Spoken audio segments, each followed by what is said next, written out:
Good morning. My name is Jolezya Hakasenke from Hillview Baptist Church, taking us through a series of devotions under the theme, Are you applying effort to grow spiritually?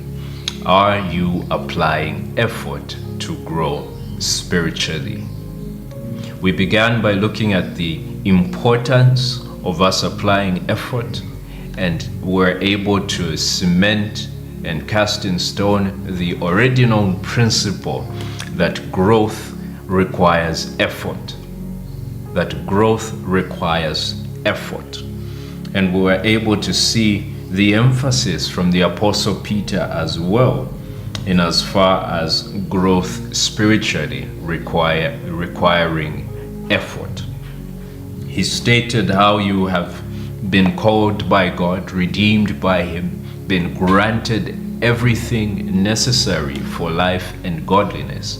And he goes on and says, for this very reason, that God has redeemed you and made you His own, make every effort.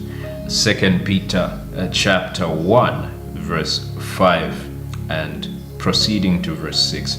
For this very reason, make every effort to supplement your faith with virtue, and virtue with knowledge. Verse 6, and knowledge with self-control. So we have this chain of virtues that we should be able to cultivate in our pursuit to grow spiritually, in our efforts to grow spiritually. We looked at adding to our faith virtue. We looked at adding to our virtue knowledge, and now we're looking at adding to our knowledge self-control. Adding to our knowledge self-control. In an illustration I gave in a previous episode, think of someone who is often speaking in an unnecessary time. One who is unable to, as they say in our day and age, read the room. One that bubbles out their opinions unnecessarily. We have such a one, but look at an extreme. One who is filled with knowledge.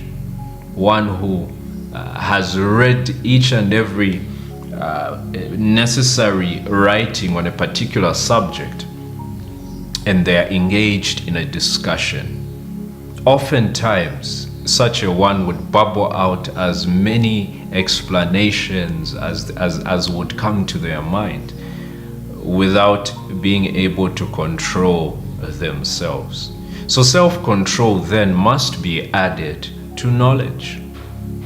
That in as much as we amass and acquire as much knowledge as we have as Christians, it must be accompanied and safeguarded by self-control.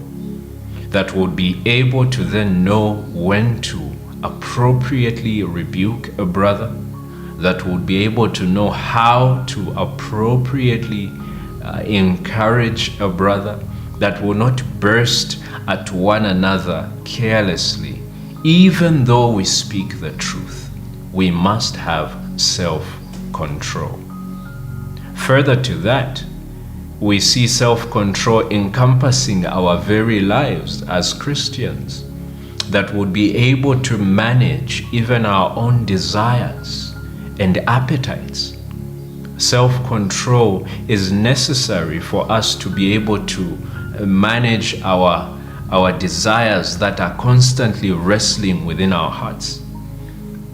Even as James puts it and saying, one reason why there's division among us is because there are desires in us that are warring constantly. And so we must cultivate self-control and be able to restrain our appetites and desires. For one who is unable to restrain themselves, though they have the knowledge, then could easily sin against God, and therefore sin even against their brother. Are you applying effort in cultivating self-control? May the Lord help us in cultivating this virtue, that we would be able to, by His mercy and grace, to cultivate self-control. Grace and peace.